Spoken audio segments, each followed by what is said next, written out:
Hi Idol! So, for today's video, ano ba to? Tanong ba o comment? Charot. Basta may nag-comment kasi dun sa video ko na tungkol sa na-restricted yung account ko sa aking Orange Basket. So, all about yun sa aking SPay later.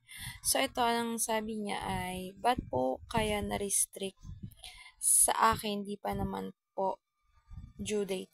Sa mga ka-idol, kasi nga 'di ba sabi ko sa inyo, kung kayo ay may utang sa SPay later sa S-Loan at halimbawa ay na-due date na, tapos ay hindi niyo nabayaran agad, ay talaga naman pong may possibility na ma-restricted or ma-block ang inyong account or ma-ban.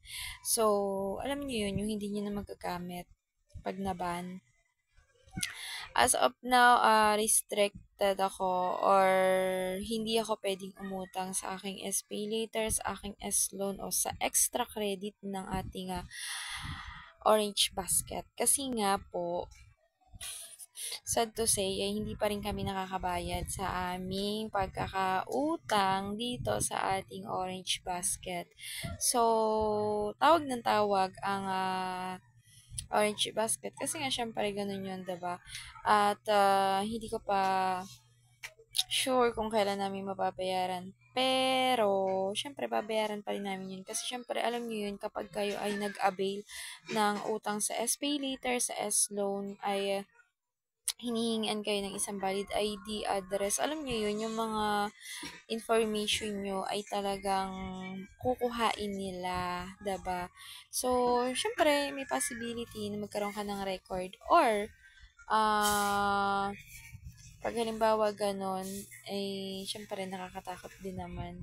So, as long as na sinasagot mo yung tawag nila, yung calls nila, at ikaw ay nagsasabi na magbabayad, ay, totoo naman magbabayad naman kami. Kaso nga lang, hindi pa nga sa ngayon, siguro by next month. So, ayun lang. Huwag kang magpa-due date, idol. Kasi mahirap pag nagpa-due date ka. Dapat good payer ka. Para yung SPay later mo ay masundan ng iyong S-loan. Ang S-loan talaga is credit or cash na pautang ni Orange Basket na automatically kapag ka na-operan ka na nito ay pwede mo na siyang utangin at ayun na nga, ang kagandahan nga, ito talaga ay cash na. So, hindi to kagaya ng SPay later at extra bonus na kailangan is item lang or gadget. Pwede mong mautang. So, dito, cash, sa S-Loan, cash, pera. Ha?